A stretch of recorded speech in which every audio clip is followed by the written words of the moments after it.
ونعوذ بالله من شرور أنفسنا ومن سيئات أعمالنا من يهده الله فلا مضل له ومن يضلل فلا هادي له أشهد أن لا إله إلا الله وحده لا شريك له وأشهد أن محمدا عبده ورسوله يا أيها الذين آمنوا اتقوا الله حق تقاته ولا تموتن إلا وأنتم مسلمون أما بعد فإن أصدق الحديث كتاب الله وخير الهدي هدي محمد صلى الله عليه وسلم وشر الأمور محدثاتها وكل محدثة بدعة وكل بدعة ضلالة وكل ضلالة في النار. Kita sampai ke poin 11 ya Teh. Iya, Ustaz. Taib. Kita sedang membahas kitab tentang keutamaan dua kalimat syahadat, Iya. memahami Yang- dua kalimat syahadat. Kita sampai kepada poin yang ke-11. Apa sih keutamaan dua kalimat syahadat itu? Kenapa ditaruh di nomor satu? Kenapa begitu pentingnya dua kalimat syahadat? Sampai-sampai kemarin kita sudah bahas bahwa kalimat syahadat ini adalah qaulus sabit, ucapan yang teguh. Kalimat syahadat ini adalah nikmat yang paling agung yang Allah karuniakan pada hamba-hambanya. Kalimat syahadat ini la ilaha illallah adalah urwatul wuthqa, kalimat atau tali yang sangat kuat. La ilaha illallah adalah perjanjian Allah Ta'ala. Kemudian kita masuk pada poin yang ke-11. Dua kalimat syahadat adalah kalimat takwa. La ilaha illallah Muhammadur Rasulullah adalah kalimat takwa. Kita sering dengar tentang takwa. Di antara definisi takwa adalah jalankan perintahnya, jauhi larangannya. Di antaranya ya, banyak apa definisi takwa itu ulama menyebutkan banyak banyak model. Ada yang menyebutkan takwa itu adalah Allah diingat dan tidak dilupakan, disyukuri dan tidak dikufuri, ditaati dan tidak dimaksiati. Itu takwa menurut Ibnu Mas'ud. Siapa yang takwa, maka sering-sering mengingat Allah dan tidak melupakannya. Siapa yang takwa, kata Ibnu Mas'ud, Allah itu disyukuri dan tidak dikufuri. Siapa yang takwa, kata Ibnu Mas'ud, Allah itu ditaati dan tidak dimaksiati. Bahkan tujuan daripada puasa yang Anda kerjakan adalah la'allakum tattaqun, supaya kalian menjadi hamba yang bertakwa. Nah, ternyata ada yang namanya kalimat takwa. Ya, tujuan puasa adalah takwa. Ternyata di ayat ini Allah menyebutkan ada yang disebut dengan kalimat takwa. Dan ternyata kalimat la ilaha illallah Muhammadur Rasulullah adalah kalimat takwa. Sebagaimana Allah Subhanahu wa taala berfirman, "Walzamahum kalimat taqwa wa kanu ahaqqa biha wa ahlaha." Artinya teh, Dan Allah mewajibkan kepada mereka tetap taat menjalankan kalimat takwa, dan mereka lebih berhak dengan itu dan patut memilikinya. Surat Al-Fat ayat 26. taib. Al-Hafiz Ibnu Katsir rahimahullah menafsirkan kalimat takwa adalah la ilaha illallah Muhammadur Rasulullah. Ah, ini mumpung Ramadan nih teh ya. Saya mau ngajak Bapak Ibu sedikit membahas tafsir. Karena kan kalau yang baca Quran banyak kali teh ya Ramadan ini mah. Iya. Ya, yang baca Quran huruf per huruf banyak sekali. Tapi mungkin yang bahas tafsir sedikit. Karena mungkin dan bukan terjemah ya. Kalau terjemah kan arti. Ini tafsir. Di surat Al-Fat ayat 26, kalimat taqwa oleh Ibnu Katsir ditafsirkan maksudnya adalah la ilaha illallah Muhammadur Rasulullah.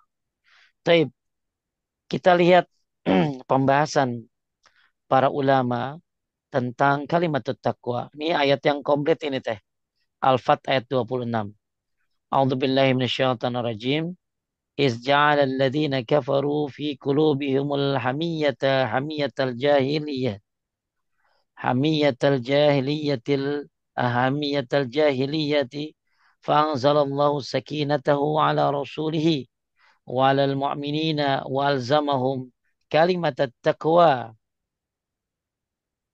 وكانوا أحق بها وأهلها وكان الله بكل شيء عليما. Boleh di artinya yang komplit deh.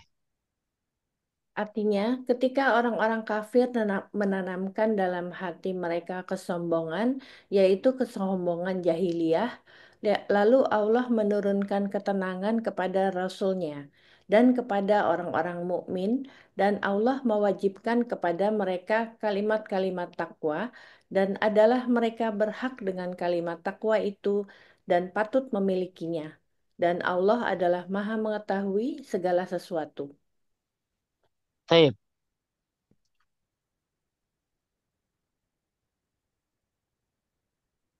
kita lihat tafsirnya. Bapak Ibu sekalian yang dimuliakan Allah Subhanahu wa taala, dari tafsir Al-Muyassar teh, Kementerian Agama Saudi Arabia. Ketika orang-orang kafir itu mempertahankan fanatisme jahiliyah di dalam hati mereka, karena mereka tidak ingin mengakui risalah Muhammad sallallahu alaihi wasallam.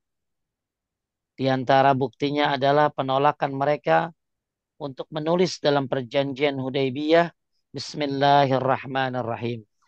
Jadi waktu perjanjian Hudaybiyah itu teh mereka nggak mau nulis Bismillahirrahmanirrahim. Ya, dengan menyebut nama Allah yang Maha Pengasih lagi Maha Penyayang. Jadi orang kafir ini emang orang-orang yang fanatik. Ya, kafir-kafir Quraisy ini, mereka ini ya nggak mau mengakui Nabi Muhammad SAW setelah Nabi mengaku jadi Nabi, jadi Rasul. Dulu Nabi itu teh sangat dipercaya, ya sebelum jadi Nabi ya. Tapi begitu jadi Nabi, ya mereka jadi nggak percaya. Dulu juga ada orang Yahudi namanya, ada seorang ulama Yahudi, ya, seorang ulama Yahudi ini, nah saya lupa namanya. Dulu dia orang yang sangat digandrungi karena ulama ya. Tapi begitu dia mengaku apa masuk Islam, maka akhirnya dia nggak digandrungi lagi. Inilah orang-orang yang fanatisme. Jadi waktu perjanjian Hudaybiyah itu mereka nggak mau nulis Bismillahirrahmanirrahim. Mereka juga menolak ucapan inilah perjanjian Muhammad Rasulullah tuh. Karena ada kalimat Rasulullahnya mereka nggak mau. Allah menurunkan ketenangan kepada Rasulullah dan orang-orang yang beriman bersamanya. Membuat mereka memegang teguh kalimat la ilaha illallah yang merupakan pangkal segala ketakwaan. Rasulullah dan orang-orang beriman bersamanya lebih berhak atas kalimat takwa daripada orang-orang musyrik. Dan orang-orang beriman memang pemilik sah kalimat ini. Bukan orang-orang musyrik. Dan Allah maha mengetahui segala sesuatu. Tidak ada sesuatu yang samar baginya. Bapak Ibu sekalian yang dimuliakan Allah. Bahwa kalimat la ilaha illallah adalah kalimat pangkal segala ketakwaan. Kalimat la ilaha illallah adalah kalimat yang bukan milik orang-orang musyrik. Karena orang-orang musyrik itu teh, kalau ditanya, siapa yang nyiptain langit, mereka bilang Allah teh. Orang musyrik itu kalau ditanya, siapa yang nyiptain lautan, mereka jawabnya siapa? Allah. Kalau ditanya, siapa yang menciptakan gunung-gunung, ya, dan siapa yang menciptakan alam semesta ini, pasti mereka menjawabnya Allah, ya. Tapi tadi mereka menjadikan Allah juga ada sekutunya, ya. Jadi ketika orang-orang kafir ini ditanya siapa pencipta langit dan lain, mereka jawab ya Allah. Ya, makanya mereka kan nama-namanya ada yang namanya Abdullah gitu teh.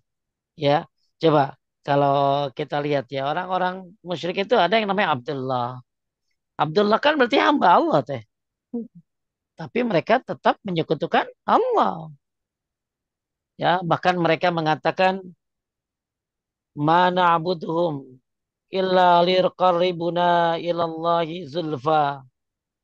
Mereka mengatakan kami tidaklah menyembah kepada Allah, ya menyembah mereka sesembahan supaya tambah dekat kepada Allah.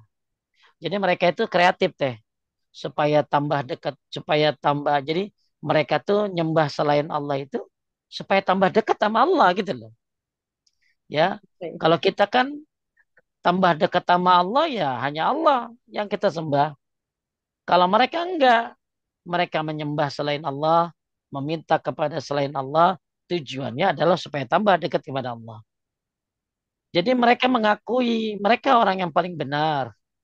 Mereka mengakui adalah mereka adalah pemilik daripada mereka mengakui bahwa mereka adalah orang yang yang benar. Makanya pemilik kalimat yang benar, pemilik kalimat takwa adalah yaitu Nabi Muhammad Sallallahu Alaihi Wasallam, yaitu orang-orang yang beriman. Oleh karena itu Allah Subhanahu Wa Taala menyatakan dalam Al-Quran surat Al-Fat ini ya walzamahum wa 'alal mu'minina walzamahum kalimat at-taqwa fanzalallahu sakinatahu ala rasulihi walal mu'minin walzamahum kalimat at-taqwa wa kanu haqqa biha wa ahliha, bahwa kalimat takwa ini hanya layak dimiliki oleh orang-orang yang beriman, tidak layak orang-orang musyrik memiliki kalimat takwa. Apa kalimat takwa di sini? Yaitu la ilaha illallah. Jadi sekali lagi saya singkat ya, bahwa mereka menolak menulis Bismillahirrahmanirrahim dalam perjanjian. Mereka menolak menulis Muhammadur Rasulullah. Mereka nggak mau. Ya, satu sisi dulu Nabi Muhammad dipercaya, kemudian mereka nggak mau percaya lagi. Ya, mereka mengaku orang musyrik itu Tuhannya adalah Allah, yang nyiptain adalah Allah. Mereka tuh teh syiriknya tuh syirik uluhiyah teh. Ya makanya kita dibagi oleh ulama tauhid itu ada tiga, tauhid rububiyah, tauhid uluhiyah, tauhid asma wa sifat. Maka kita harus mencakup semuanya. Jangan kayak orang-orang musyrik, mereka hanya tauhid rububiyah saja. Allah, ya mereka mengatakan Allah yang menciptakan, tapi mereka tidak tauhid uluhiyah, tidak menyembah Allah Subhanahu wa taala. Maka Allah Subhanahu wa taala meneguhkan mereka orang-orang beriman ya dengan kalimat taqwa, yaitu la ilaha illallah Muhammadur Rasulullah. Taib, kita lihat tafsir yang lain dari Markas Ta'zim Al-Quran di bawah pengawasan Syekh Profesor Dr. Imad Zuhair Hafiz, Profesor Fakultas Al-Quran Universitas Islam Madinah. Kita lagi nafsirin surat apa teh? Surat Al-Fat Al-Fat ayat 26 27. Tentang 20 tentang kalimat apa tadi? Kalimat ayat takwa. tentang takwa. Taib nomor 6 teh tafsirnya. Lanjut. Eh, dua 20 oh ya, Ketika orang-orang kafir ketika orang-orang kafir menjadikan keangkuhan dan kesombongan dalam hati mereka yang merupakan sifat jahiliyah, maka Allah menjadikan kesabaran dan ketentraman bagi Rasulullah dan para sahabatnya, dan mewajibkan mereka untuk mengucapkan dan menegakkan kalimat La ilaha illallah. Orang-orang beriman lebih berhak atas kalimat ini daripada orang-orang kafir.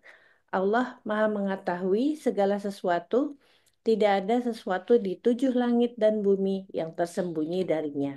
walaupun dalam perjanjian itu nggak ditulis kalimat apa tadi deh? La ilaha illallah. Walaupun dalam perjanjian itu nggak ditulis Muhammadur Rasulullah. Allah memberikan apa? Menjadikan kesabaran dan ketentraman bagi Rasulullah dan para sahabatnya. Dan mewajibkan mereka mengucapkan, menegakkan kalimat La ilaha illallah. Walaupun kalimat itu tidak ditulis di dalam perjanjian, tapi kalimat La ilaha illallah ada di dalam hati kaum muslimin, di dalam tingkah laku kaum muslimin, di dalam amalan harian dan keyakinan mereka kaum mukminin pada hari itu. Orang-orang beriman lebih berhak atas kalimat itu.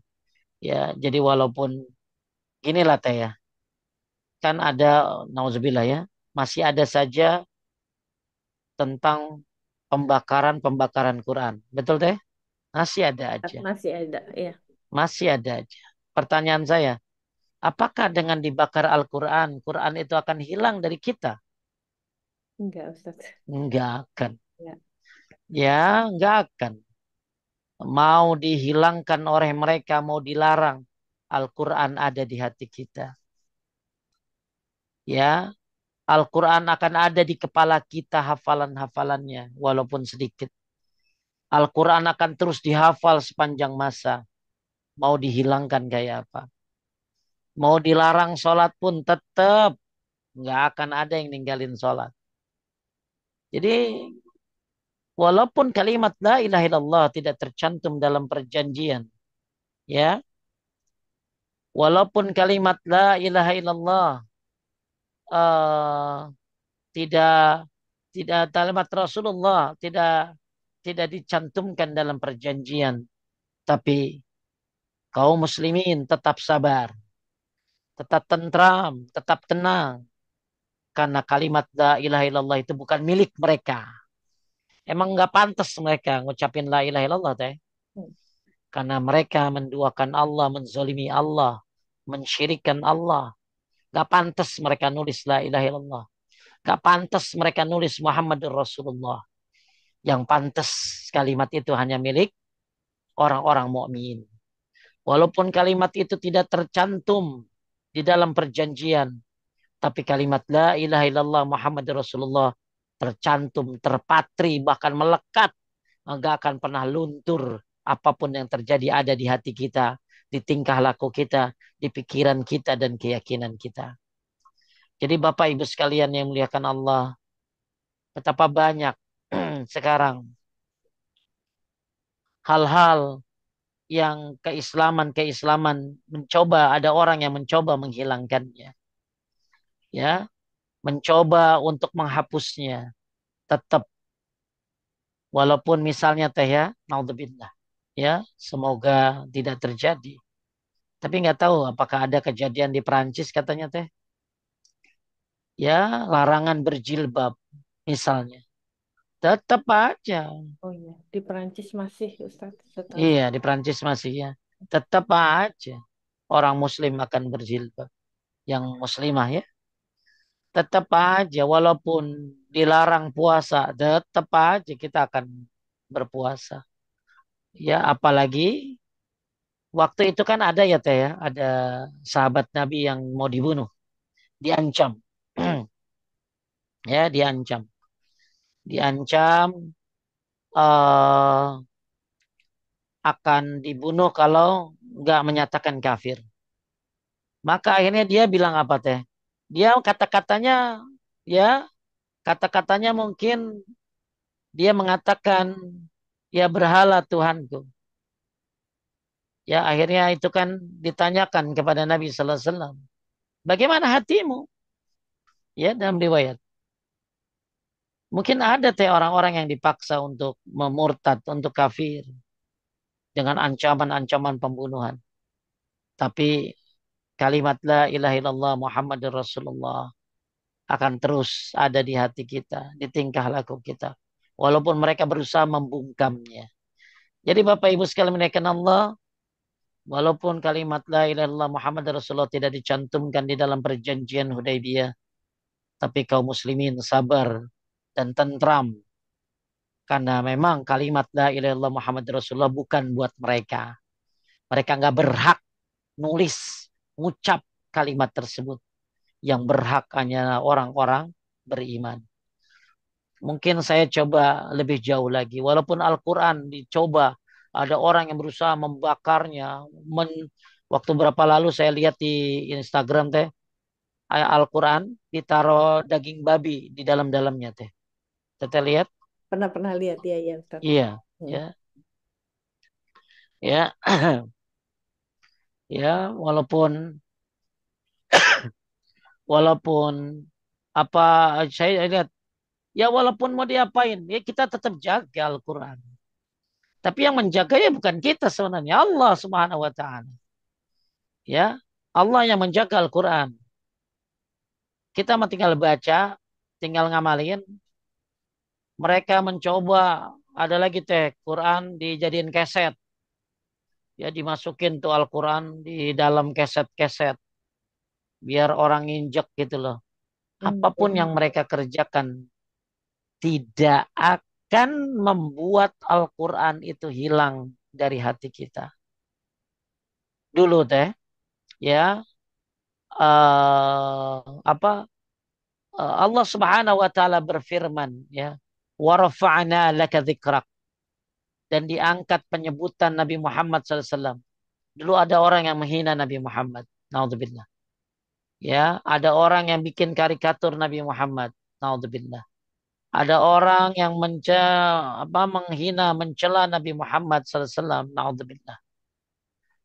Saya tanya teh, emang Nabi Muhammad jatuh gitu? Enggak Ustaz sama sekali. Ya, nggak akan pernah jatuh. Nabi Muhammad SAW walaupun dihina, direndahkan, dibikinin kartun kayak apa, nggak akan pernah jatuh, nggak pernah hina. Karena yang ninggiin beliau adalah Allah Subhanahu wa taala. Ya, bahkan kita selalu menjawabnya, syahadu an mendengarnya dan menjawabnya syahadu anna Muhammadar Rasulullah. Kita jawab wa ana asyhad wa anna Muhammadar Rasulullah wa asyhadu anna Muhammadar Rasulullah. Kita baca dalam syahadat, nggak akan pernah jatuh karena yang ninggiin Allah. Sekarang Firaun teh. Siapa yang ninggiin Firaun? Manusia. Nggak akan ada manusia. Walaupun Firaun yang ditinggi-tinggiin sama manusia tetap ya anjlok. Iya, iya. Karena yang bikin dia hancur Allah. Abu Jahal, Abu Lahab. Mau ditinggi-tinggiin sama manusia, nggak akan pernah tinggi. Karena Allah yang menghancurkannya, menjatuhkannya. Maka kalimat la ilaha illallah ini walaupun tidak ditulis dalam perjanjian Hudaybiyah. Kalimat Muhammad Rasulullah tidak ditulis dalam perjanjian Hudaybiyah. Tapi kaum muslimin tetap sabar dan tentram. Kan memang tidak berhak mereka menulisnya dan tidak berhak mereka memilikinya. Karena yang berhak adalah kaum mukminin, dan mudah-mudahan Andalah termasuk orang-orang yang berhak mengucapkan kalimat La ilaha illallah Muhammadur Rasulullah. Taib itu dari tafsir. Kita lo coba yang agak lebih panjang lagi, mudah-mudahan dengan membahas tafsir ini jadi tambah terang benderang lah betapa indahnya Al-Quran. Lanjut ya, nomor 26. 26. Tatkala orang-orang yang kafir terhadap Allah dan Rasul-Nya menjadikan di dalam hati mereka pertahanan diri, yaitu pertahanan jahiliyah yang tidak berhubungan dengan menegakkan kebenaran, akan tetapi berhubungan dengan hawa nafsu, sehingga mereka menghalangi Rasulullah masuk ke tempat mereka pada tahun perjanjian Hudaybiyah. Mereka khawatir akan mendapat kehinaan karena terkalahkan.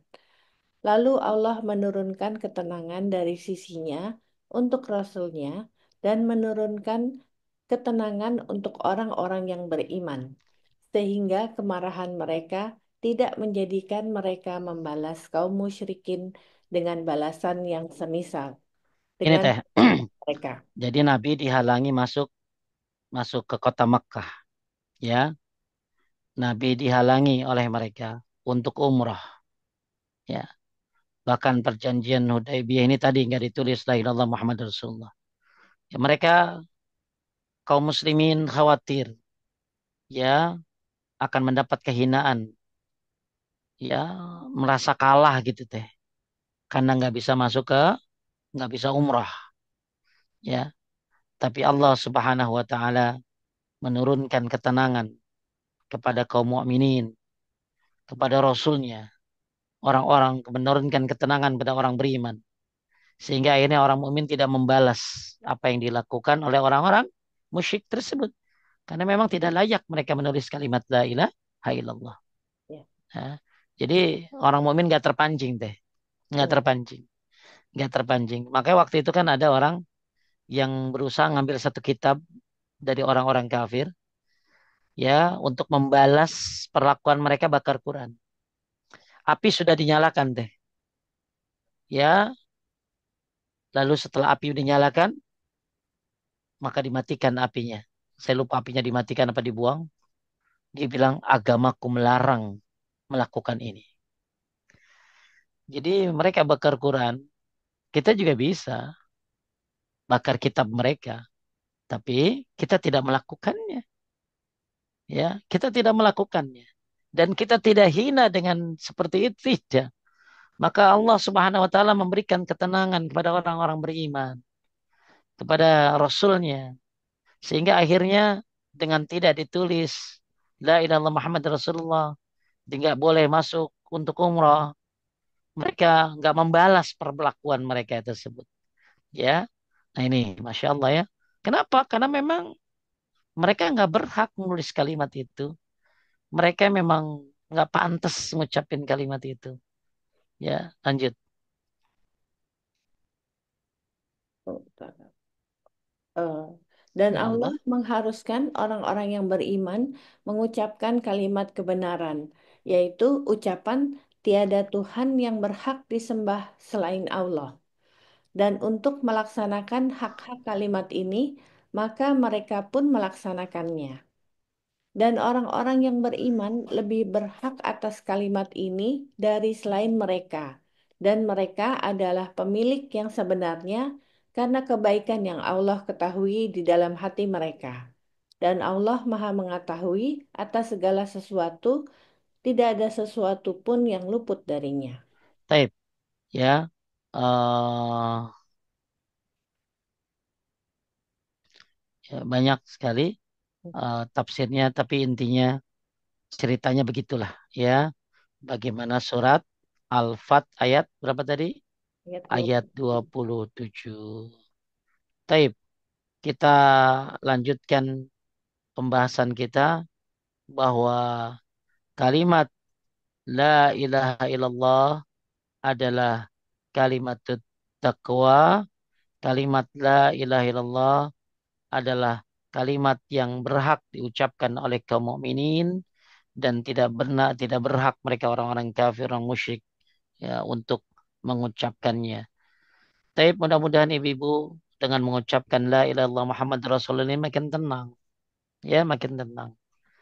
Ya, jadi walaupun apa yang terjadi di kantor mungkin teh ada kezaliman-kezaliman, ya, kadang-kadang masih ada saja intimidasi kepada orang Islam untuk nggak boleh begini, nggak boleh gitu.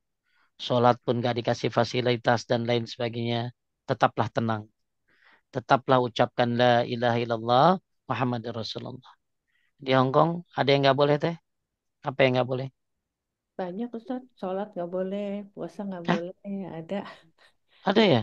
Ada Oh ya mbak-mbak Allah. itu yang kerja sama apa ya Majikannya ya. majikannya ya tapi memang butuh komunikasi aja sih sebenarnya. Ya. Ya, jadi orang-orang kaum muslimin kadang-kadang diancam dengan hal-hal seperti itu. Tapi ya tadi, walaupun dilarang begini, dilarang dan lain sebagainya, ya tetap tenang, tetap sabar, ya tetap ucapkan la ilaha illallah Muhammadur Rasulullah.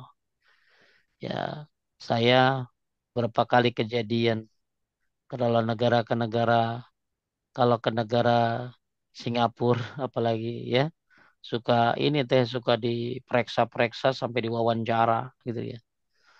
Ya, karena mungkin paspornya banyakan ke Arab kali ya. Ya, padahal tampang saya kan bukan tampang Arab gitu. Tapi dilihat paspornya banyak ke Arab.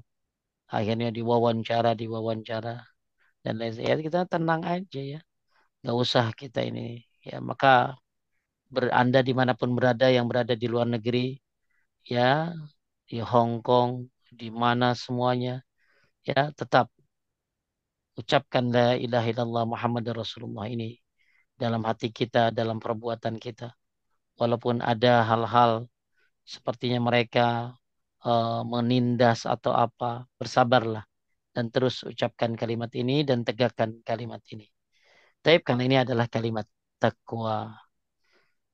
Taib Bapak Ibu sekalian menaikkan Allah, kita masuk kepada poin nomor 12. Kalimat la ilaha illallah adalah kalimat yang kekal yang ditinggalkan oleh Nabi Ibrahim alaihissalam kepada anak cucu. Nah, ini boleh nih ini teh kita kita kita tinggalkan buat anak-anak kita. Jadi kalau Anda tinggalkan harta, harta akan habis. Tapi orang bisa nyari lagi ya. Kalau Anda tinggalkan anak cucu Anda, harta benda dan lain sebagainya bisa habis. Tapi kalau yang sebaik-baik Anda tinggalkan buat anak-anak adalah kalimat La ilaha illallah.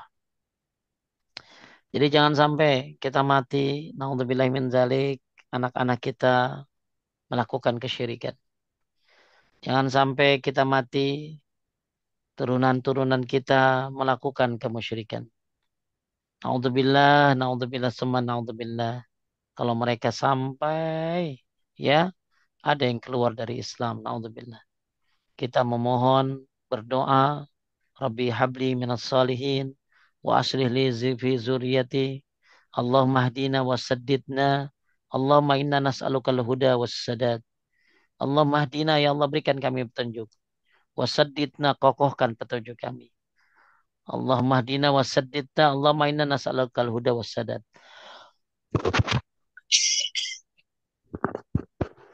Kita memohon kepada Allah Subhanahu wa taala mencontoh Nabi Ibrahim alaihissalam yang meninggalkan kalimat ini kepada anak cucunya. Allah Ta'ala berfirman, وَجَعَلَهَا كَلِمَةً بَاقِيَةً فِي عَقِبِهِ لَعَلَّهُمْ يَرْجِعُونَ. Dan Ibrahim menjadikan kalimat tauhid itu kalimat yang kekal pada keturunannya agar mereka kembali. Maksudnya kembali kepada kalimat tauhid itu. Coba kita perhatikan, ya. Ibrahim alaihissalam menjadikan kalimat tauhid. Apa itu kalimat tauhid di sini? Kalimat la ilaha illallah. Kalimat yang kekal pada keturunannya. Agar mereka kembali pada kalimat tersebut. Kita juga sama. Ya, kita harus mengajarkan kepada anak-anak kita ini kalimat la ilaha illallah.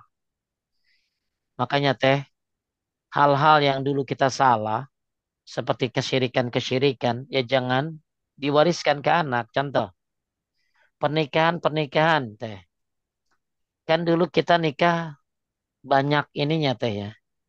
Ya, kalau adat tidak melanggar syariat nggak apa-apa.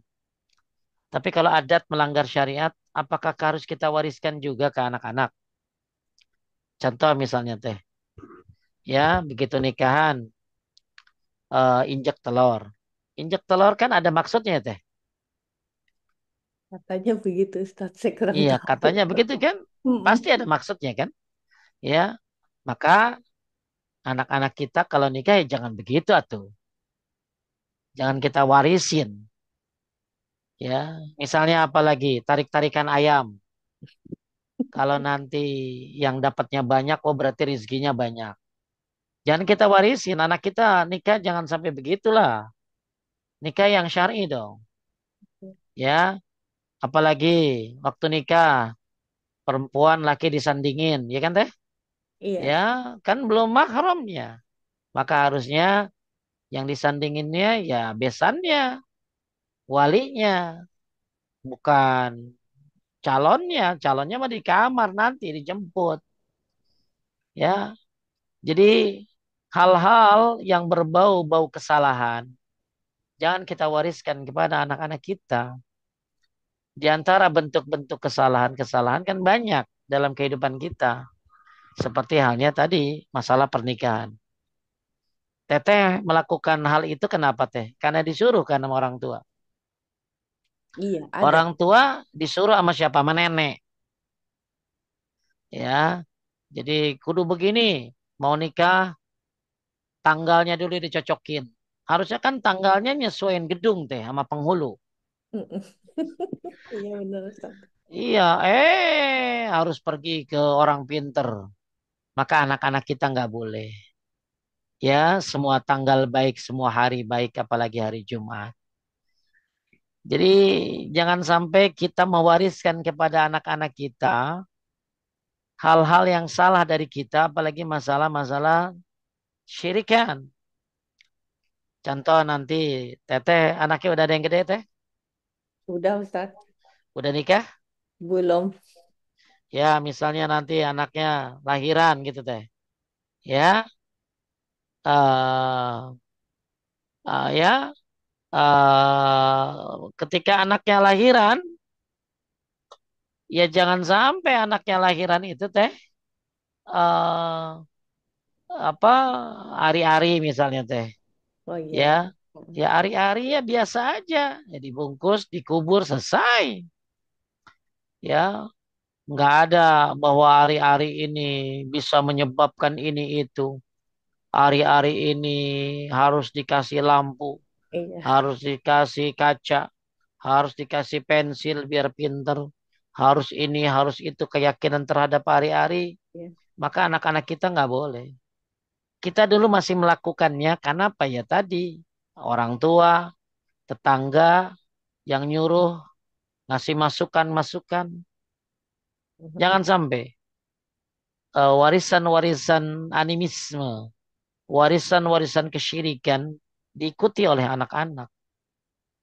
Maka Nabi Ibrahim alaihissalam menjadikan kalimat tauhid la ilaha illallah adalah kalimat yang kekal buat keturunannya agar anak-anaknya kembali kepada kalimat la ilaha illallah. Maka kita sebagai orang tua jangan mewariskan kesyirikan. Karena gini teh, kalau teteh ngajarin anak kesyirikan, lalu anak terus ngamalin, jadi dosa jariah nggak buat teteh. Iya, benar Ustaz. Maka putuskan warisan itu. Warisan apa? Warisan kesyirikan itu. Jadi siapa yang menjalankan perkataan-perkataan neneknya, kalau mau nikah harus hitung hari, kalau mau nikah supaya nggak turun hujan, taruh cabai, bawang di mana. Mm. Sampai ada ada orang saya ada orang di Instagram buka celana dalam di videoin, ya, lalu lempar ke mana? Ke atas genteng Eh, supaya hujan berhenti. Ini iya. kan keyakinan-keyakinan yang syirik. Maka anak-anak kita jangan diajarkan ini karena akan jadi dosa jariyah. Maka ketika kita memberhentikan kesyirikan, maka kita memberhentikan dosa jariyah buat nenek yang ngajarin-ngajarin mungkin. Ya. Jadi Bapak Ibu sekalian menaikkan Allah banyak hal. Ya, contoh ya hal-hal yang sehari-hari ya, mungkin kesyirikan-kesyirikan yang berkembang yang kita tahu dulu jangan sampai kita ajarkan ke anak-anak kita. Ajarkan anak-anak kita la ilaha illallah sebagaimana Nabi Ibrahim mengajarkan keturunannya. Ya. Jadi Bapak Ibu sekalian menaikkan Allah, poin yang ke-12, kalimat la ilaha illallah adalah kalimat yang kekal yang ditinggalkan oleh Nabi Ibrahim alaihissalam kepada anak cucunya.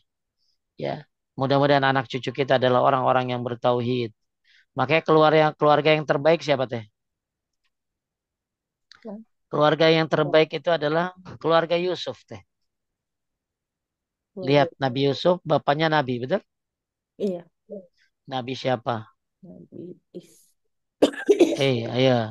eh, Nabi siapa? is. Nabi Yakub, Oh iya iya ya. ya. Ya. Terus Nabi Yusuf kakeknya juga Nabi. Siapa? Ishak. Ishak. Iya, Kemudian apa? Buyutnya juga Nabi teh Ibrahim, betul? betul. Masya Allah ya.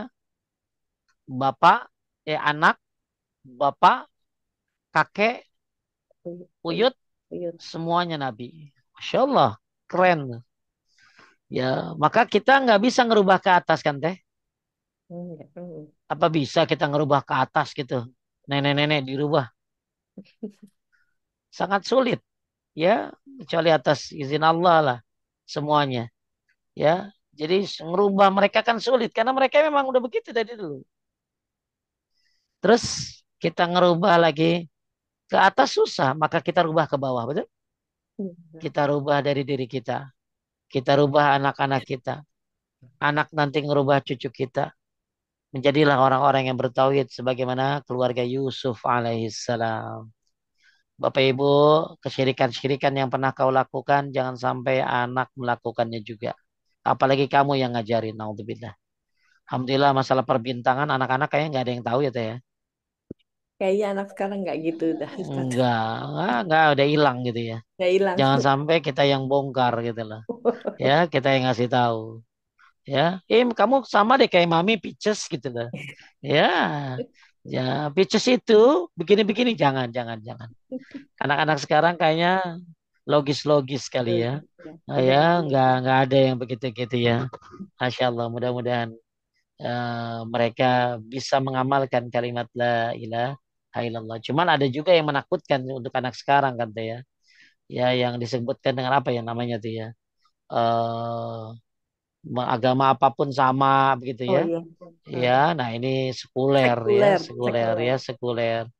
sekuler. Lu ya Islam tapi ya terserah lu mau sholat mau kagak. Ah, ini kan bahaya kayak gini. Ya. Jadi satu sisi kita juga dulu bahayanya beda-beda gitu ya. Mm. Kita hidup di masa kita. Tapi mereka juga hidup di masa bahaya juga. Kalau nggak diajarkan agama. Maka harta ya yang kita titipkan kepada mereka ada nggak apa-apa kita nitipkan harta, wariskan harta. Tapi sebaik-baik warisan kepada anak-anak adalah tauhid. Ajarkan mereka akidah. Jangan sampai mereka goyang. Jangan sampai naudzubillah mereka murtad. Karena saya pernah teh ada anak murtad gara-gara di sekolah internasional teh. Ih, Jadi di sekolah internasional kan mereka berbaur ya, iya. berbaur. Akhirnya mungkin ketemu sama teman yang non muslim. Dia di brainwash dah apa naudzubillah. Ya, ada ibu-ibu pengen dialog tentang anak entah siapa yang mau murtad anaknya atau siapa. Ada lagi ibu-ibu yang karena anaknya itu kenal sama non muslim dan sekolahnya kan campur gitu ya. Akhirnya pacaran, wah ibunya ketakutan takut anaknya ya lepas Islamnya. Maka penting dimanapun anak kita berada, di daerah manapun, di negeri manapun, kalimat la ilaha illallah dijunjung tinggi. Kalimat la ilaha illallah ada di hatinya, di perbuatannya, di keyakinannya. Tapi bapak ibunya lah, hati-hati. Maka waktu itu teh, saya ada bapak-bapak cerita sama saya.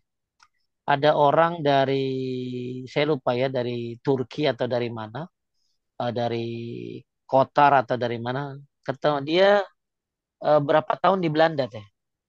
Gaji gede, sukses, ya. Pokoknya kaya lah di Belanda itu. Kemudian dia memutuskan untuk pindah teh bersama keluarganya kembali lagi ke negerinya. Ya, negerinya tuh apalah pokoknya Qatar gitu lah, negeri-negeri Islam lah ya. Lalu gini teh, terus dia ditanya sama teman saya itu, ya kenapa gitu kan, gaji udah gede, kehidupan di sana bagus gitu loh ya, ya macem-macem lah gitu ya. Pokoknya udah enak dah gitu loh. Kenapa harus pulang lagi ke negerinya? Akhirnya mengulang lagi karirnya. Apa jawaban dia teh? Ya, anak-anaknya kenapa nggak sekolah di sana? Sekolah di sana kan gratis, oh keren, internasional diakui gitu loh. Kenapa pulang ke negerinya? Apa jawab dia teh? Saya takut anak-anak saya nggak kenal Tuhannya. Saya takut anak-anak saya nggak kenal Tuhannya. Karena mungkin di negara itu sedikit sekali ya orang Islam. Mungkin dia takut anak-anaknya terkompinasi, ya, terkontaminasi dengan ajaran-ajaran non-Muslim, kebebasan beragama, ya belum lagi kebebasan seksual dan lain sebagainya. Jadi dia tinggalkan. Ditinggalkan demi apa? Supaya anak-anaknya ini kenal kepada Rabbnya di negerinya. Karena di negerinya ya banyak ya agama Islam. Maka ibu-ibu, bapak-bapak yang tinggal di negeri-negeri kafir, kokohkan anak-anakmu. Jangan sampai dia tidak mengenal Tuhannya. Jangan sampai ya kita lalai hanya nyekolahin saja tapi tidak peduli terhadap akidahnya. Ada lagi bapak-bapak ya. Bapak-bapak ini dia sebenarnya gajinya enak banget ya kalau jadi pilot di negeri lain gitu ya. Di negeri namanya Pajarot lah kalau nggak salah ya. Enak sekali untuk bisa kerja. Wah, gaji besar. Saya lupa Pajar apa Panunung lah ya. Tapi kemudian dia nggak mau ambil. Kenapa? Karena susah sholatnya katanya. Ya, mendingan ya saya di dalam negeri tapi bisa sholat dan lain sebagainya. Ya, maka Bapak Ibu sekalian yang dimuliakan Allah, intinya Anda dimanapun berada ya silakan. Ya, silakan saja. Akan tetapi junjung tinggi kalimat la ilaha illallah Muhammad Rasulullah. Jangan sampai Anda terkontaminasi akidahnya dengan lingkungan orang-orang kafir yang akhirnya lama-lama akhirnya naudzubillah akhirnya meninggalkan Islam. Taib, ini poin yang ke-12. Hendaklah Bapak dan Ibu mengokohkan kalimat la ilaha illallah Muhammadur Rasulullah kepada anak-anaknya. Ajarkan mereka akidah. Berikan mereka ajak mereka ke komik apa sih ke kelompok-kelompok muslim. Ya, berikan keyakinan pada mereka ya bahwa mereka adalah pemilik kalimat ini. Kalimatut taqwa, qaulus sabit. Ya, ini adalah kalimat yang Masya Allah ya kalimat yang menyebabkan kita masuk ke dalam surga. Taib, itu yang ke-12. Yang ke-13, lanjut teh. Ke-13, kalimat la ilaha illallah adalah dakwah atau seruan yang hakiki. Hakiki. Lanjut, artinya Allah berfirman. Bentar, Bismillah. Eh, Allah berfirman dalam surat Ar-Ra'd ayat 14, hanya kepada Allah dakwah atau seruan yang benar. Berhala-berhala yang mereka sembah selain Allah tidak dapat mengabulkan apapun bagi mereka. Tidak ubahnya seperti orang yang membukakan kedua telapak tangannya ke dalam air agar air sampai ke mulutnya. Padahal air itu tidak akan sampai ke mulutnya. Dan doa orang-orang kafir itu hanyalah sia-sia belaka. Taib. Sebagaimana tafsir oleh Ibnu Abbas, Ibnu Zaid dan selainnya hanya kepada Allah seruan yang benar. Maksudnya berhala-berhala yang mereka sembah selain Allah tidak dapat mengabulkan apapun bagi mereka tidak ubahnya seperti orang yang bukakan kedua telapak tangan yang dalam air agar ia sampai ke mulutnya.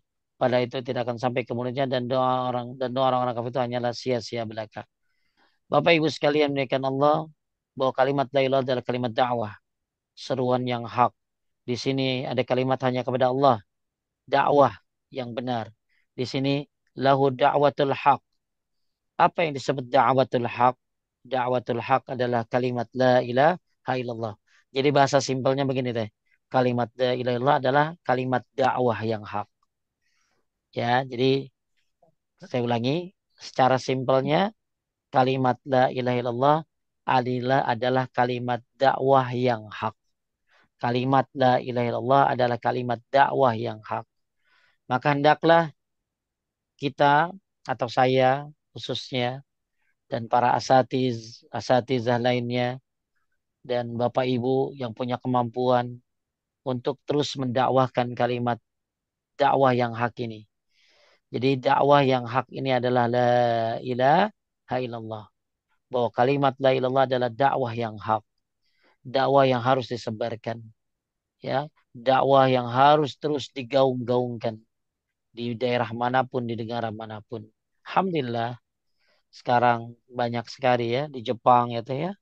lagi banyak katanya orang-orang masuk Islam. Ya apalagi di UK, ya di Hong Kong gimana teh? Ada juga Ustaz. Saya tahu beberapa Alhamdulillah. ya. Ya, mudah-mudahan makin lama ya karena akhlak kaum muslimin bagus di sana, karena akhlak kaum muslimin jujur dalam dagangnya, ya pergaulannya, ya nggak bohong, nggak culas, nggak suka nipu. Kadang-kadang kan orang tertarik dari situ ya teh, ya. Dari situ ya. Dari perilaku ya maka mudah-mudahan lama-lama mereka pengen tahu apa itu Islam ya mudah-mudahan Islam akan tersebar lewat Bapak Ibu walaupun Bapak Ibu bukan pendakwah tapi bisa menyebarkan dakwah yang hak sesuai dengan kemampuannya orang dakwah nggak harus jadi ustadz teh bisa dengan baca dengan buku ya. Contoh ada ibu-ibu yang punya buku kecil-kecil dibagi-bagiin sama teman-temannya. Ya buku apa ya hidad apa tentang zikir pagi sore ya. Apa yang bisa kita lakukan buat dakwah ya. Em, apa yang kita bisa lakukan untuk kalimat la ilaha illallah ini. Seperti misalnya ya eh, apa ya di samping buku-buku kecil atau tabloid-tabloid. Kan di tiap negara itu pasti ada yang namanya perhimpunan-perhimpunan ya kaum muslimin di sana. Maka misalnya acara acara apa ya bakti sosial, apalah yang bisa kita lakukan untuk menarik mereka orang-orang mengucapkan kalimat la ilaha illallah. Bahkan teh ada seorang pastor cerita ya, cerita bahwa dia pernah kemalaman. Akhirnya dia apa ke masjid tuh ya, ke masjid. Terus orang di masjidnya welcome, ya welcome, disuruh apa tidur di situ, apa pokoknya di servis lah. Masya Allah. Ya akhirnya dia pergi, dia menceritakan bagaimana baiknya orang Islam. Ya pernah juga waktu itu ada dulu ada raja namanya Raja Sumamah bin Usal dari negeri Yamamah. Raja ini dia ditangkap oleh kaum muslimin ya ketika raja ini pengen ke Mekah. Dia pengen tawaf tapi tawaf jahiliyah. Pengen umroh tapi umroh jahiliyah. Ini ditangkap oleh kaum muslimin di Madinah. Dan kaum muslimin nggak tahu kalau itu raja. Ya, kaum muslimin nggak tahu kalau itu raja. Akhirnya teh diikat di Masjid Nabawi. Kemudian teh di dikasih makanan, ya, dikasih makanan, diservis bagus.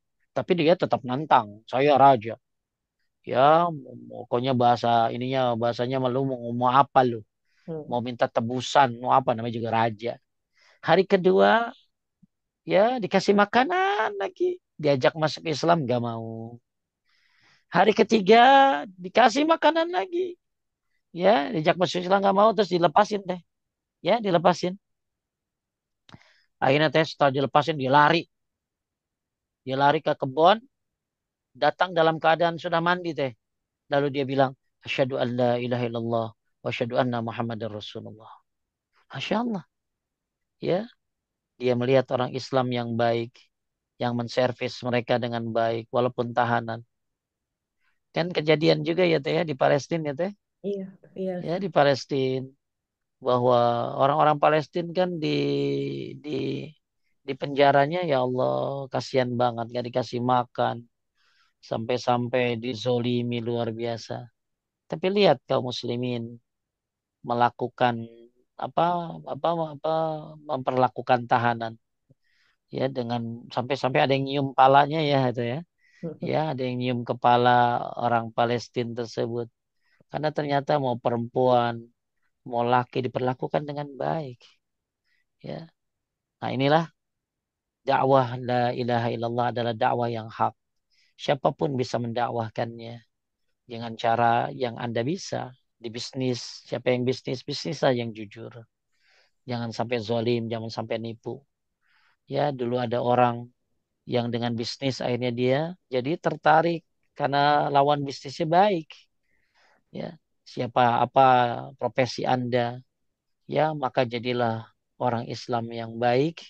Semoga menarik mereka untuk mengucapkan la ilaha illallah dan tidak memaksa mereka tentunya. Taib teh, ada yang nanya? Eh, ada Ustadz. Taib, silakan. Bismillahirrahmanirrahim. Eh, Ustadz, dari tafsir yang Ustadz bilang tadi, mana sih? Teh tadi Da- rekamannya saya matiin, maaf, aduh, salah pencet saya. eh, Sebentar. Saya masih recording nggak Ustadz? Oh iya teh. Oke, saya masih oke ya. Bismillah. Eh, ada ini dia. Dari tafsir yang Ustadz bilang tadi, yang poin 11 itu Ustadz, Iya, berarti tidak ada justifikasinya Islam garis keras dong Ustadz. Tapi kenapa masih ada Islam garis keras Ustadz? Islam garis keras itu apa sih? Saya pengen tahu. Contoh coba yang nanya Islam garis keras itu Tulisannya apa sih? Islam. Emang Dipending Islam dulu garis aja. keras? Enggak apa-apa. Saya pengen tahu Islam garis keras itu apa sih gitu loh. Ya, kalau ada orang ngebom ngebom itu bukan bagian daripada Islam dong. Itu orang yang ngaku-ngaku Islam. Itu orang-orang Khawarij. Islam itu nggak ada Islam garis keras gitu ya. Ya, apa? Makanya saya pengen tahu. Yang disebut Islam garis keras itu apa gitu loh. Ya, apakah begini tadi dia? Suka lucu ya. Orang-orang kan orang-orang kafir tuh sampai ada yang merubah mereka seperti binatang, betul? Ada yang mukanya dirubah jadi kayak komodo gitu ya. Ada orang yang mukanya, oh saya lihat ya, la haula wala quwata illa billah, nauzubillah. Mereka merubah binatang, mukanya seperti binatang gitu. Terus kalau orang berjenggot gitu ya, terus dianggap garis keras gitu. Jadi saya harus tahu kenapa dibilang garis keras itu apa gitu loh. Kalau ada orang ngebom ngebom, no no no, itu bukan Islam, Ya. itu Khawarij, itu orang-orang yang mengaku Islam. Ya orang Islam nggak seperti itu. Ya bahkan maaf ya teh, ya di setiap agama pun juga ada orang-orang yang begitu kan. Iya, Ya, saya jadi tahu. kalau dibilang Islam terorisme, ya bisa dibalikin. Apakah yang terorisme itu ya siapa coba? Ya, itu pertanyaan-pertanyaan begitu udah banyak dijawab oleh orang-orang bule sendiri ya. Iya. Ya. Jadi kalau terorisme garis keras itu gara-gara celana cingkrang, apakah itu garis keras gitu ya? Orang celana cingkrang, jenggotan, apa garis keras? Orang yang rajin ke masjid itu bukan garis keras, itu kewajiban gitu ya. Iya. Kewajiban orang sholat ke masjid ya. Itu jadi saya harus tahu dulu bagi yang nanya yang disebut Islam garis keras itu apa gitu loh. Ya. Hmm. Karena Islam ini punya komitmen. Kalau Anda bilang keras, kita nggak ngucapin Selamat Natal, itu bukan garis keras, itu Hmm. keyakinan Oh gitu. ya, nah, iya. Ya. Itu akidah, itu bukan garis keras. Iya, Garis keras benar. itu Anda dibunuh tanpa hak, garis keras itu Anda dibom, itu garis keras gitu loh. Islam nggak ada yang garis keras. Ya, Hmm. itu orang-orang yang mengaku Islam itu orang-orang Khawarij. Ya, orang-orang Khawarij. Tapi ya sekarang ginilah. Ya, orang-orang yang katanya garis keras itu Khawarij ngebom. Banyakan mana yang dibunuh oleh orang-orang kafir gitu loh. Ya, banyakan mana yang dibunuh. Iya, Ya, banyakan mana yang dibunuh sama mereka. nggak fair. Ya, dia nggak fair. Apple to Apple harusnya. Iya. Ya, jangan Apple pakai Android, kagak nyambung. Ya, jadi ibu bapak sekalian dimuliakan Allah, kalau ada orang komitmen dengan Quran dan Sunnah, itu bukan garis keras. Ya, orang sholat ke masjid itu bukan garis keras. Orang puasa Ramadan, ya, itu bukan garis keras. Bahkan puasa ini kesehatan. Ya, jadi banyak hal-hal orang asal taat dikit dibilang garis keras. Ya, nggak ngucapin ulang tahun disangka garis keras. Lah emang nggak ada ulang tahun dalam Islam, ya. Nggak apalagi misalnya tadi, ya nggak maulid Nabi dibilang garis keras. Ya, emang nggak ada maulidan dah, ya. Ya, Kewalidan. ya. Jadi kalau Nabi lahir ada gitu ya. Kita juga senang Nabi lahir mah tuh. Mm, Ya, iya. nauzubillah kita kagak senang mah. Ya, tapi memeriahkannya dengan acara-acara bahkan sekarang udah berlebihan, udah kayak konser kan. Iya, Ya, betul. mendingan kajian-kajian tentang bagaimana sirah Nabi itu lebih bagus. Tapi kan sekarang udah jauh dari keluar dari jalur. Udah kayak joget-joget sekarang ada joget ulekan teh. Ya, Oh joget iya. ulekan tuh begini-gini ya. Ada lagi yang ya Allah, udah kayak konser. Jadi kalau ada orang sekarang berusaha mengikuti sunnah Nabi Sallallahu Alaihi Wasallam, itu bukan garis keras. Itu kewajiban mereka mengikuti nabinya. Ya, kalau ada orang yang celana cingkrang, memang ada hadisnya. Ya, lagian yang celana cingkrang bagus teh. Yang penting kan dompetnya ya teh ya. Ya, sekarang kan banyak orang yang pakai celana, nggak pakai celana malah. Anda biar aja. Ya, yang celananya mungkin sempak doang. Ya, di pantai-pantai. Anda diem itu bukan garis keras gitu. Ya, padahal dia masih pakai celana, celana cingkrang kan. Atau orang yang berjenggot. Karena memang ada hadisnya. Jadi Bapak Ibu sekalian muliakan Allah, hati-hati. Yang keras itu bukan alirannya, yang keras itu hatinya. Kalau ada orang perintah dari Allah, ya, oh keras banget nih ayat, bukan keras ayatnya, itu hatimu yang keras. Ya, ibu-ibu nggak boleh begini, nggak boleh begitu, keras amat ya, Islam ya, bukan keras Islamnya, hatimu yang keras. Karena nggak ada perintah Allah dan Rasulnya yang sia-sia, pasti semua untuk berbaik buat kebaikan manusia. Wallahu a'lam. Lanjut. Ustadz minta doa yang Ustadz bilang tadi di poin 12 dan doa untuk menjaga iman Islam terjaga. Poin 12 tadi adalah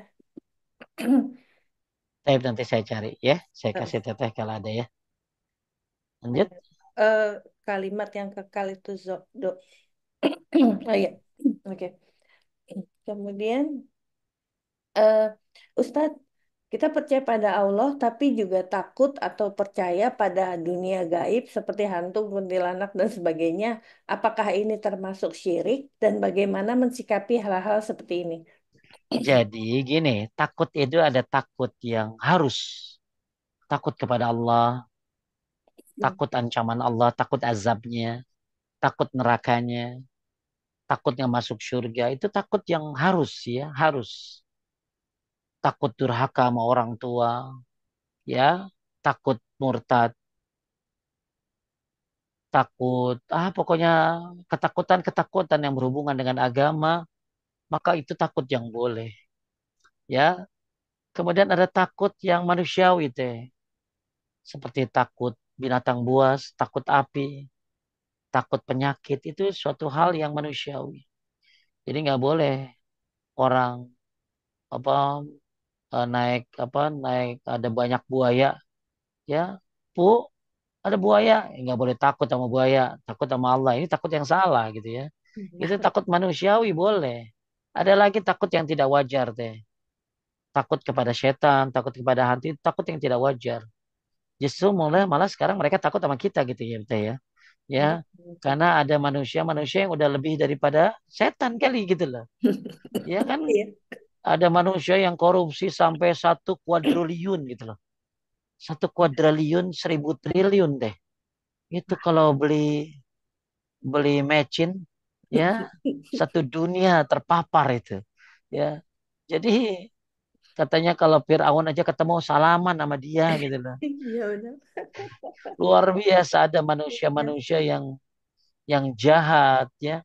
Jadi eh, takut sama setan itu bukan suatu perkara yang wajar, tapi bisa jadi syirik kalau dia melakukan penyembahan atau menundukkan diri kepadanya. Misalnya, teteh lewatin jembatan apa Cipularang, lalu karena takut celakanya lempar sesuatu persembahan, minimal koin, minimal rokok. Nah, ini syirik namanya.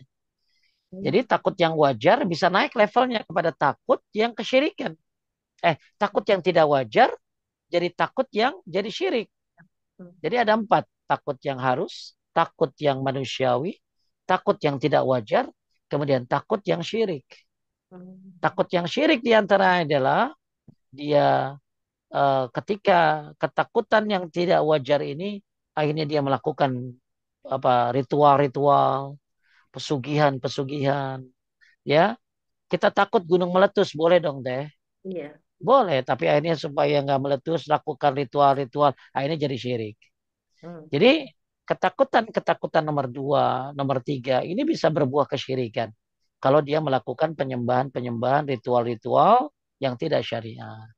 Ya, jadi orang takut sama setan, takut yang tidak wajar. Ya, tapi akan jadi syirik kalau dia menjadi penyembah, ya apa melakukan penyembahan, ritual-ritual, ngasih sesajen seperti itu. Ya, Ya. Ustadz, ini ada pertanyaan di luar tema. Eh, dari chat, satu-satu aja ya. Satu-satu ya, dulu coba. Ya. eh, tunggu. Ini agak panjang pertamanya tentang seputar umroh untuk kru, Ustadz. Pertanyaannya, apa itu umroh sunnah dan Taib umroh sunnah itu umroh yang sesuai dengan sunnah Nabi gitu ya. Umroh sunnah itu umroh yang sesuai dengan sunnah Nabi. Tata caranya, ya bukan naik onta, bukan. Tata cara ibadahnya. Seperti tawafnya sesuai Nabi. Salat di makam Ibrahimnya, baca kuliah, baca kulhu. Sa'inya, ya bacaan-bacaan dari Nabi. Yang kalau yang nggak sunnah itu kan setiap tawaf ada bacaannya. Nggak ada bacaan tawaf kecuali Rabbana atina fid dunya hasanah dari rukun Yamani ke Hajar Aswad. Dari kemudian begitu Hajar Aswad Bismillah Allahu Akbar.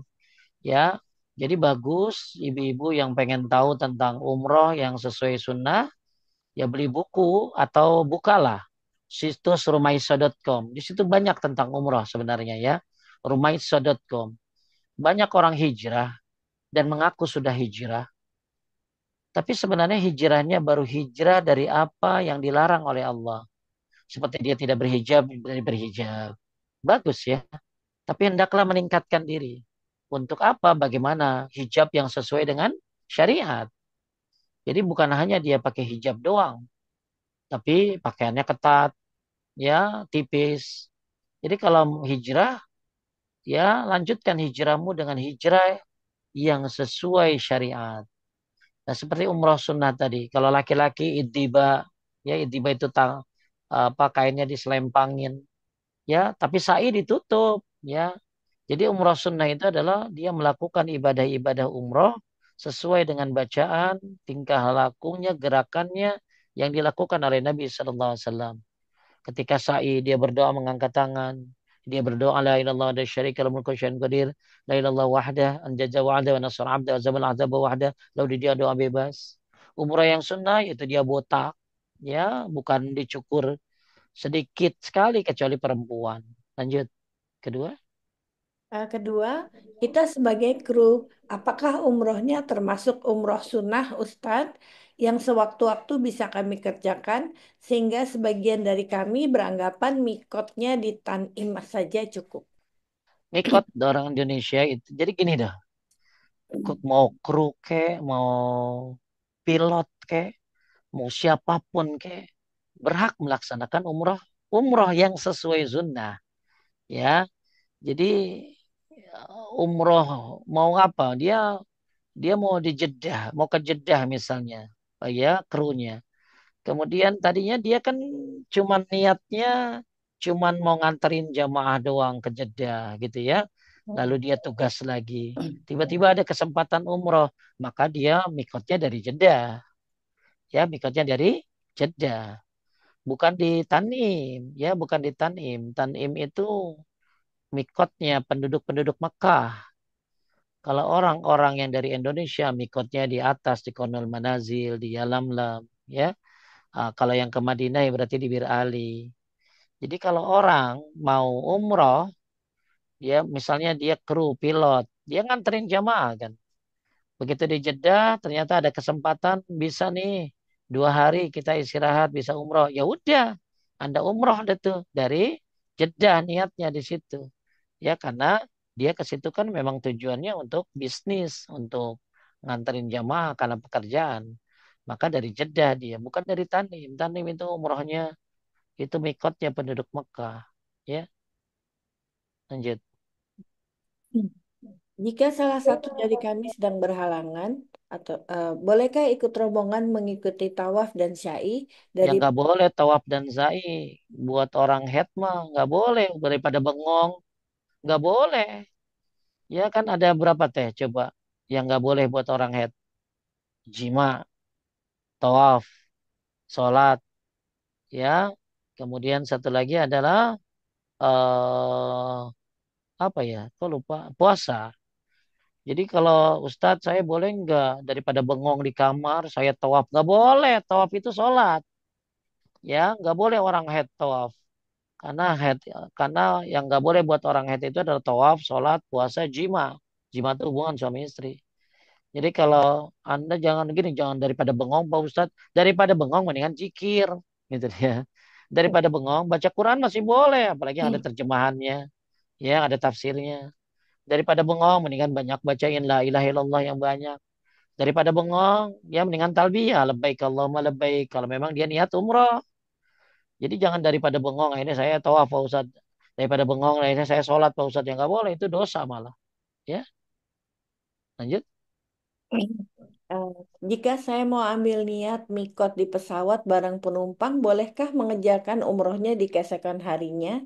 Karena begitu Boleh, mikot. asal selama dia itu dia dalam keadaan ihram. Hmm. Ya, misalnya dia niat di atas pesawat, dia lam-lam. Dia niat dia lam-lam. Atau di konun manazil, di atas pesawat. Maka, terus kemudian misalnya itu hari Ahad. Tapi saya mau umrohnya Selasa Ustadz. Ya berarti dari Ahad, Senin, Selasa dia harus dalam keadaan ihram. Ya tertutup auratnya, ya nggak boleh pakai minyak wangi, mandi mah boleh, ya jangan bilang orang lagi aneh. Kadang-kadang orang Indonesia kan banyak mitosnya gitu ya, orang lagi apa, orang lagi ihram kagak boleh mandi, ya boleh, nggak boleh mandi depan umum gitu loh. Ya jadi mandi ya tutup pintunya, ya jangan pakai sabun, kalau ada sabun yang nggak wangi. Jadi selama dia misalnya mikotnya hari Senin, umrohnya Rebo, berarti dia dalam 2 hari itu harus dalam keadaan ihram. Ya, hati-hati kata-kata, nggak boleh debat, nggak boleh maksiat, ya, nggak boleh pakai minyak wangi, seperti itu. Kayak orang haji, haji itu kan pakai ihramnya lama teh, 8 Zulhijjah, Hmm. 9 Zulhijjah, 10 baru buka 3 hari. Orang kita kagak betah pakai ihram, aduh. Ya, makanya gini kan banyak kan orang kalau udah datang ke Mekah habis makan restoran langsung umroh jam 11. Hasilnya ngantuk tuh teh. Ngantuk itu kan waktu tidur. Ya, begitu lagi sa'i yang berat mah, wah udah pada lemes. Mendingan mah tidur dulu. Nanti jam 2 bangun fresh, baru tawaf, baru sa'i, enak begitu. Udah nggak pipis-pipis lagi, kan udah dibuang tuh semuanya. Cuman betah nggak orang tidur dalam keadaan ihram? Ya betah-betah aja bagi orang yang semangat mah ya. Lanjut. Ya. Kemudian, jika sudah mikot di atas pesawat, ternyata kami mau ambil mikot lagi di Manazil, apakah boleh? Ya mikot mah sekali saja. Ya sudah mikot di atas pesawat ya sudah. Nggak usah mikot 2 kali. Lanjut. Eh, dari pertanyaan soal itu selesai, Ustadz. Tapi Baik. ada pertanyaan lagi masuk soal Silakan. garis keras itu, Ustadz. Eh, jika penghinaan Rasulullah dibalas dengan demo-demo, apakah ini malah akan menjadi blunder dalam menyiarkan Islam agama yang damai? Malah gak puas dia. Tape yang demo-demo itu kan. Demo-demo itu. Demo-demonya emang anarkis. Kalau anarkis ya nggak boleh ya. Sebenarnya demo itu. Ya demo-demo itu nggak ada teh. Gitu loh. Ya. Demo-demo itu nggak ada sebenarnya. Karena demo-demo ini kadang-kadang. bikin jalan jadi macet, merugikan orang, ya. Jadi mendingan urusan kayak begitu, ya misalnya bagi yang pejabat, urus dengan cara pejabatnya. Bagi yang polisi, ya ada penghinaan, ayo urus cara kepolisian, tangkep dan lain sebagainya. Bagi yang punya kewenangan-kewenangan urus, nggak usah pakai demo-demo, ya, nggak usah pakai demo-demo. Ya, karena kadang-kadang demo-demo ini ya ada yang diselundupin kan teh, ya tiba-tiba ini jadi anarkis. Karena apa? Ya karena ada yang nyelundup-nyelundup, mancing-mancing, sehingga ini melakukan pembakaran-pembakaran. Nah itu enggak. Jadi sebenarnya tidak ada ya untuk demo-demo seperti itu. Jadi lebih baik berjuang dengan doanya, dengan usahanya, dengan jabatannya, ya, dengan pengacara-pengacaranya, dengan hukum-hukum itu jauh lebih elok, ya. Nah, Taib. Lanjut. Eh, Ustadz, kenapa Nabi Ibrahim yang disebut mewariskan kalimat takwa dan bukan Nabi yang lain? Ya karena Nabi Ibrahim itu kan bapaknya para nabi, Hmm, ya. Ya, jadi Nabi Adam, Nabi ini kan semua para nabi tuh. Cuman Nabi Ibrahim ini kan yang menurunkan kan keturunan kan hapus dari zaman Nabi Nuh. iya, Betul? betul. Ya kan pada meninggal semua tuh. Ya apa maka cari Nabi Nuh. Maka dari Nabi Ibrahim inilah dari punya anak Ismail dan Ishak, keturunan-keturunan, ya. Nah, lanjut. Eh, bentar. Ah, ini dia. Eh, Ustadz, Afwan di luar tema. Kalender Masehi sudah digunakan sejak lama. Apakah zaman Nabi sudah digunakan kalender ini dan sejak kapan digunakan kalender Hijriyah secara luas?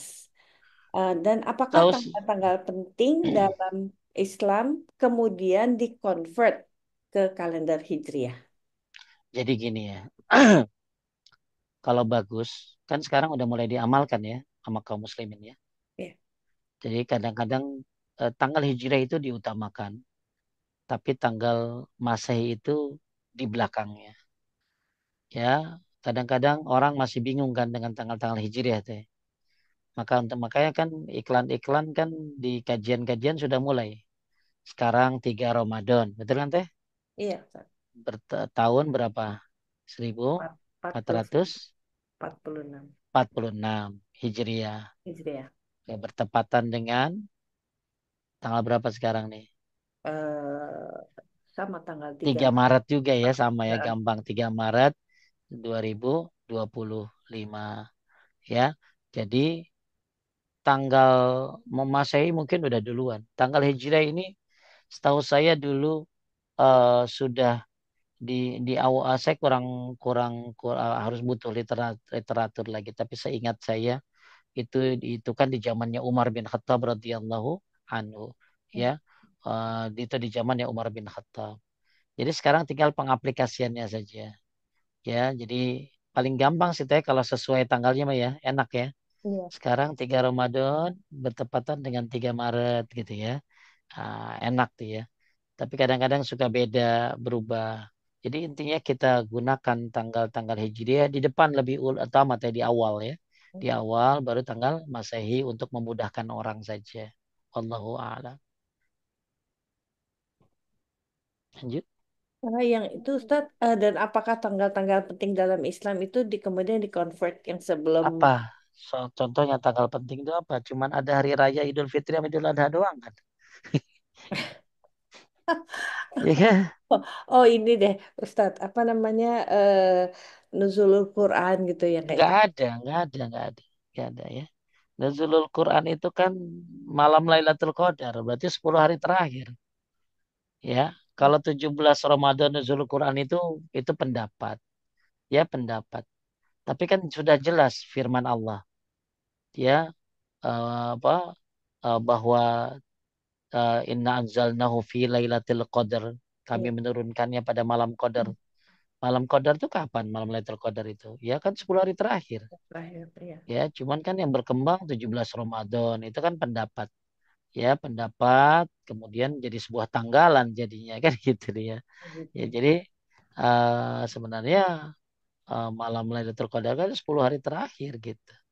Jadi yang cuman ada ya penting-penting Idul Fitri Idul Adha aja ya. Sama puasa Ramadan kali ya, puasa Ramadan ya, Idul Adha, Idul Fitri, puasa Ramadan. Apalagi coba? Arafah mungkin deh, puasa-puasa ya, puasa Arafah, Muharram, puasa Muharram, tanggal berapa puasa Muharram 9, 10, Benar, 10. puasa Julhijjah 1 sampai 9, ada lagi puasa apa Ayyamul Bid atau apa Syawal ya mungkin dikonvertin yang penting-penting itu ya. Kalau hari raya cuma dua, tapi kalau yang lain-lain itu mungkin hubungannya ke tadi Arafah ya, Ramadan, Idul Fitri, Idul Adha gitu. Kalau Maulud Ustadz yang 12 Rabiul Awal Ya, itu ya juga kan dapat. intinya Nabi lahir Rabiul Awal itu antara Senin itu kan Nabi juga ada ini ada perbedaan pendapat tentang masalah tanggalnya teh, Hmm. tanggalnya ya. Jadi malah ada yang ada banyak macam gitu loh ya. Jadi intinya Nabi lahir bulan Rabiul Awal sudah itu saja. Dan Nabi itu kan lahirnya segitu teh. Tapi pengaplikasian sunnah itu kan seumur hidup gitu loh. Jadi apa harus ditaruh di apakah kita harus ingat sama Nabi begitu tanggal 12 Rabiul Awal gitu. Oh Kayak iya. hari ibu gitu loh teh. Kayak hari ibu. Hari ibu kan seumur hidup kita hari ibu. Kenapa harus hari ibu begitu hari ibu dia baru baik sama ibunya gitu tanggal sekian baru baik sama ibunya. Jadi sesuatu yang bersifat umum dan kita harus ini ya seharusnya nggak usah dicantumkan karena itu kebiasaan kita semuanya. Oke, jadi kita mengikuti Nabi SAW itu seumur hidup kita sepanjang hayat kita. Bukan akhirnya begitu Rabiul Awal baru kita cinta Nabi nggak bisa gitu. Kayak hari ibu aja. Hari ibu itu ya seumur hidup kita mencintai ibu. Lanjut. Yang terakhir Ustadz, yang tadi udah sudah singgung, yang goyang ulkan. Fenomena ini sekarang lagi marak Ustadz, zikir sambil joget-joget itu bagaimana Ustadz? Ya kok bagaimana? Ya, jelas nggak ada syariatnya. Emang ada jikir joget. Ya. Jadi janganlah suatu yang marak, yang viral. Itu jangan kita amalkan. Yang kita amalkan kan itu yang sesuai syariat. Jadi kalau ada orang jikir joget. Itu kan orang-orang tertentu aja. Dari grup tertentu. Dari daerah tertentu malah kadang-kadang. Jadi bukan sebuah timbangan syariat. Kita melihat agama itu bukan karena viral ya. Oh karena joget solawat viral, kita solawat juga viral, solawat juga joget. Ya kagak lah. Ya kita solawat, tata cara solawat kan ada caranya. Ya bagaimana bacaannya. Ya. Jadi jangan asal lagu-lagu Arab dibilang solawat gitu. Jadi ibadah itu bukan karena viral. Ya. Ibadah itu adalah karena syariat. Jangan akhirnya kita beribadah karena viralnya. Oh sekarang lagi salawatan viral nih. Ya, kita ikutin. Viral di kalangan orang-orang awam ya. Tapi tidak viral di kalangan orang-orang yang mengerti ibadah. Orang-orang yang ngerti ibadah melihat kayak gitu langsung istighfar mereka. Ya, kok ibadah seperti itu gitu loh. Jadi jangan kita ngikutin karena kebanyakan orang ya. Hati-hati, ngikutin kebanyakan orang itu bisa celaka. Ya, kita ikuti syariah. Wallahu a'lam. Habis teh? Habis Ustadz, selesai. Baik. Alhamdulillah Bapak Ibu sekalian menaikkan Allah mudah-mudahan makin kuat la ilaha illallah Muhammad Rasulullahnya. Makin tangguh, makin kokoh la ilaha illallah Muhammad Rasulullahnya. Makin kita bisa melanjutkan dakwah Nabi Ibrahim kepada kaum muslimin yang diteruskan oleh Nabi Muhammad SAW, diteruskan para sahabat, dan kemudian terus-terus sampai ke kita minimal buat keluarga. Jadikan kalimat la ilaha illallah adalah warisan buat anak-anak kita. Jangan sampai anak-anak kita menyekutukan Allah Subhanahu wa taala. Jangan sampai anak kita sama kayak kita. Dia harus lebih baik dari kita, lebih soleh dari kita dan lebih tangguh tauhidnya daripada kita. Jangan sampai orang tuanya nggak kenal agama, ya hanya sedikit sekali. maka anak-anaknya harus lebih. Jangan sampai anak sama kayak kita. Mudah-mudahan kita bisa merubah ke bawah. Dalam arti kata merubah keturunan-keturunan kita sesuai dengan syariat. Karena la ilaha illallah Muhammad Rasulullah adalah kalimatul haq, kalimatul taqwa, dan itu adalah ikatan yang sangat kuat. Semoga Bapak Ibu bisa sabar memegang teguh kalimat ini. Semoga Bapak Ibu bisa istiqomah memegang kalimat ini. Barakallahu fikum. Subhanakallahumma bihamdika asyhadu an la ilaha illa anta astaghfiruka wa atubu ilaik. Assalamualaikum warahmatullahi wabarakatuh. Waalaikumsalam warahmatullahi wabarakatuh.